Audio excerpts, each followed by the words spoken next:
Welcome to Zoom O'Clock with your host, Tessie Anthony de Nassau. This podcast brings you enlightening discussions with leading experts and public figures directly to your ears. Hi, Tony. How are you? Hi, Tessie. Very well. How are you? Really, really good. So for everyone who doesn't know Tony yet, so Tony Kent is a UK book author who has sold 100,000 copies of his last two books. And we are really excited to announce today that tomorrow he will be launching his third book. So welcome, Tony. Tell us a little bit about you. About me. I am an author and also a criminal barrister. So I'm one of those annoying people with two full-time jobs. I'm a thriller writer, and I write some legal thrillers, some political thrillers. My first book was called Killer Intent, which was a Zoe Ball book club book, or pick. There's only 10 of those ever picked, and mine was one of them. Wow. Second book is Marked for Death, which is a legal thriller, and that was a Richard and Judy book club pick last summer, where one of only 6. And my third book is Power Play, which comes out tomorrow. And that is all about the President of the United States and who really runs America.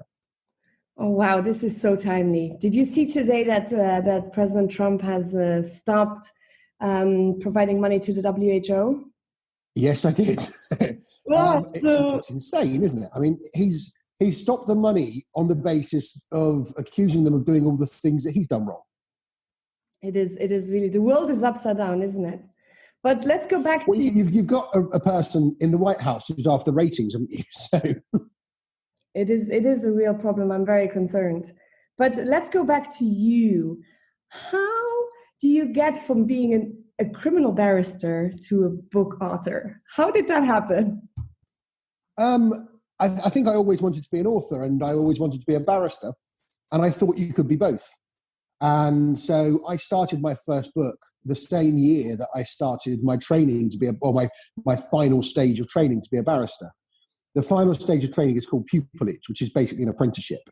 You do your degree, then you do your bar finals, and then you spend a year following another barrister around. And I thought I could do both because there's an author called David Baldacci, who I love, a fantastic author. And he would always been billed as a lawyer writer. And this is back before I understood publicity and PR and that most of it is lies. And so I believed that. And I thought, I'll do both. So I wrote the first 3 chapters of my first book when I was 22. And then I never looked at it again until I was 34. It took me 12 years to get back to it because my other career went very well and I was extremely busy. Well, I can imagine being a barrister that you have quite a lot to do. Wow, that is it gets a bit busy, yeah. So I assume writing a book is very different to the writing you're doing every day. Did you have some help? Did you go to a bookstore and get writing a book for beginners? How did you do it? I didn't do any kind of studying. I didn't do anything really. I just sat down and wrote it. I think if you read enough, then you know how it works. And if you have the ability to, people always say, oh, everyone has a book in them. And it may be true that everyone has the story for a book in them, but it doesn't mean that they're the person that should be writing that book. I think you can either write a book or you can't. And I think that by studying and by reading and doing all those different things, you can learn and you can get better. But I think you can either do it or you can't do it. And I was lucky enough that when I sat down to try, it turned out I could. Oh, that's amazing. Well, I cannot wait to read your latest novel, The Power Play, which is coming out tomorrow, guys. And I'll make sure that I put it below as well for people to go and get it. So tell me, how is it for you? How was your life pre-corona and how is it now? Well, I guess we're mid-corona now, aren't we? So God knows what it'll be like after corona. In terms of writing, you mean? Yeah. Weirdly enough, I was writing a book pre-corona. I was 1/3 of the way into my 4th book, which was all about a pandemic. And it was all about a pandemic that had been inflicted on the USA by a rogue state, which also happened to be in the Far East. as a biological weapon. So I've had to stop writing that, and I've had to start from scratch on an entirely new book. So I had a one-line idea, and 3 weeks ago I sat down and started writing that one-line idea, and kind of having a voyage into discovery. So it's been very, very weird for me, because I was so far in. I had a book in my head; it was ready to go. I was 1/3 written. I knew how it started, ended, played out, and now I'm writing an entirely different book, completely from scratch, and I haven't got a clue how it ends. So it's been weird. It's an unusual way of going about it. So can you share a little glimpse of what it kind of is about, your newest novel? The new one, the new one is about, it begins with a murder in Key West in the Florida Keys. Mm-hmm. And it's all about an investigation as to why this security guy on the docks has died, what's been brought through the docks that he's had to die for. And then it expands into whether or not there's a terrorist organization about to commit an atrocity in the United States and how to stop them. Wow, that is really exciting already. I cannot wait to get that one to get into my fingers. So from start to finish, how long does it take you to write a book? Because it seems like you're just throwing out books out of your head. It's incredible. It's really amazing. Well, it's been very different, as I said, because I don't normally sit down with a plan. I normally just have an idea, or one-line idea, and then I think about it for a few months. And those few months of thinking will make things coalesce for me. Whereas this time I had a one-line idea and I just had to start writing because I don't have time. I've got a deadline. Oh yeah. So is it true, like as they say in the movies, that you have one of these, that you have an agent who calls you and says, you have a deadline coming up? It is, yes. My publishers thankfully agreed with my decision to scrap the pandemic book. And so they will be a little bit more flexible because they understand that I'm having to do this. I'm starting 3 months later than I would have started because 3 months ago I started a different one. And because they've agreed with it, that gives me some flexibility. But at the same time, it has to be done by the end of summer. So thank God I'm locked down. I've got nothing else to do. Wow, that is incredible. So around 6 months to write a whole book. That Basically, is really impressive because also, as I know, you have a young child, and I think it's just incredible how you do everything you're doing. It's really admirable. Yeah, he's a bit of a distraction. He is a very cute distraction, if I can. He is. But he has a very, very good mum who keeps him out the way when she has to, so that I can get work done. Absolutely. So coming back to your profession, then being a criminal barrister, are you still a criminal barrister? Yes, yeah. On Monday, if we weren't in a lockdown, I'd be starting a murder trial. I had a 4-week murder trial starting in the Old Bailey. That's now taking place sometime in November instead. So yeah, I'm still full-time criminal barrister. It's not a job I intend to stop, to be honest. It's a job I love. I'll have, as the books get bigger and as things move on, I'll have to do less of it. It won't be something I can do every day by that point. But it's not a job I'd ever want to give up completely.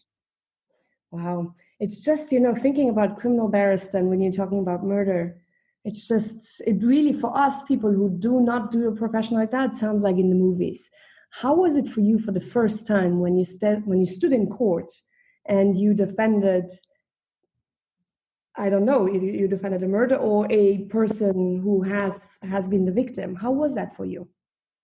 Well, the first time I stood in court is you start off in the magistrate's court and it's not as grand and you don't have the wig and the gown and it's normally petty stuff.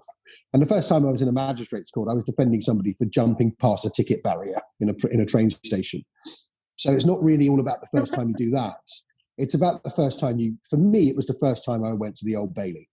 And I go to the Old Bailey a lot. I'm there all the time and it hasn't changed. It's still all about going to the Old Bailey. Whenever I walk through those doors, it hasn't lost its magic. Wow. So if I may ask, and if you can't, then don't say it. What was your Orders trial? The one where you were really like, "Ooh, this is really difficult," or "This is really just oh, this is too much for me, or something like that? Which one gave you the most?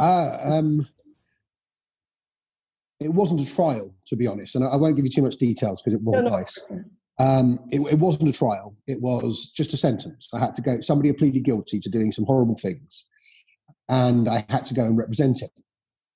And it involved pictures of things, and it involved children, and it's not the kind of work I ever do, but I was tricked into doing it, basically, because my clerks at the time said, oh, the case is waiting for you at court. So I wasn't given any files. I didn't know what I was going there for. And then by the time I got it and had to do the work, it was too late. I had to do it. And my problem with doing it was that I did it well. And I have to be honest, that was the biggest problem, was that I was able to be professional enough to kind of draw down a veil and stand up and represent this horrible thing very well. And I got him a good sentence. And I basically did all the things that would have disgusted me if I were not a lawyer. So the kind of things that I'd look at in the paper and think, how do those bastards do that? I did. And because that's my job and that's their job. None of us want to do that. None of us choose to do that. There is a thing called the cab rank principle, which means that a barrister can't turn down a case. Because if we turn down cases, nobody would be represented for any kind of sex crime. Nobody would be represented for the nastier crimes. And you have to remember, some of these people are innocent. Yeah. So they have to be represented. And so I had to obey the rule and I had to represent this man. And I went back to my chambers. There were words exchanged with the people that give me the work, and I've never had to do it again. But that wiped me out. I have to be honest. I think I got drunk for about 3 days after that. Oh, I can imagine. It must be hard sometimes to be in your work. So going back to your book then, in Yes. terms of Corona, when you're saying you're launching tomorrow your book Power Play, how do you do it? How is it going to happen? It's happening online, 8:30 tomorrow night, Thursday 16th, on Facebook Live. So all anyone has to do is go onto my Facebook page or my Facebook account. So Tony Kent Writes or Tony Kent Author. And I'll be doing a 1.5 hour live launch. It's really hard. The launch itself, I talk for a living, so it's not going to be a problem me talking for an hour and a half. And we've got prizes to give away. Victoria's given us some perfume, and we've got some great stuff to give away. And I've got books getting given away and vouchers in bookshops, etc. So it will be a nice event. But I have to be honest, the whole thing is very far from ideal because we're all about bookshops. My kind of book sells in airports and there are no planes flying. My kind of book sells in railway stations and there are no trains running. We have to accept that this book is not going to be a blockbuster. This book, and it's a shame because it's a really good book, but this is going to be this we hoped was going to be the book that might sort of break the barrier. Whereas now we have to put all of our eggs into the next book basket for that reason, because this will now be a book that hopefully gets discovered once the whole series gets discovered. Because we've got to be realistic. We're not going to sell that many hard copies because everyone's at home. And anybody in Tesco's, it's being stocked in Tesco's, but people go to Tesco's for beans and toilet roll, not necessarily my book. Yes, but online now, everyone is online, and I make sure we get this out by tomorrow. So you're saying 8:30 UK PM time. 8:30 UK, yes. Which is important. So you mentioned... I always forget. You're an international person, Tessie. I always forget. Well, the audience too, and it's always nice when people are on time.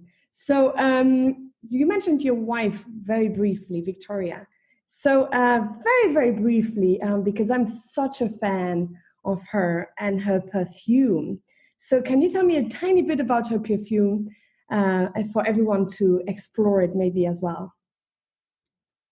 Yes, Victoria is the global brand ambassador, as you know, for her father's perfumery, which is Clive Christian, formerly the Crown Perfumery, who made the perfumes for Queen Victoria and Prince Albert. They are now Clive Christian. They have been for the last nearly 20 years, and they sell a whole range of extremely high-end, extremely lovely perfumes for men and for women, which includes number one, which is the world's most expensive perfume officially. But also includes a whole range, a private collection, the original collection, and now a few more collections, all of which are in our bathroom if anyone wants to come around and smell them, or alternatively go to Harrods. Yes, I have some myself, and I really, really love them. So yes, I make sure everyone gets the link as well to the beautiful perfumes. Well, time is running out. So is there something, a key anecdote or some key takeaways or just some suggestions from you to everyone in times of Corona? I would suggest, selfishly, it's a great time to read. I've actually started a YouTube channel now, which talks about my own books, but another channel called Tony Kent Writes and Recommends, where I am trying to recommend authors that I love. Because I think, I've only written the 3 books and you can only get 2 until tomorrow. So we've got so much time. If people want to, have some book recommendations, and Netflix can only get you so far in terms of filling the time. Books are better. And I'm trying to recommend, there's 5 episodes now, I'm trying to recommend as many books as I can that I love, that I hope other people will love. Well, thank you so much for your time, Tony. I could talk to you forever. I make sure I share all of your links. Always. And I wish you a most beautiful rest of the day and all the best for your book launch tomorrow. Thank you for listening to this Zoom O'Clock. We hope this discussion was insightful and has provoked some new ideas for you. Please share and subscribe. If you like to keep in touch with your host, you can find her on Instagram under Tessie_from_Luxembourg and on Twitter under Tessie_DE.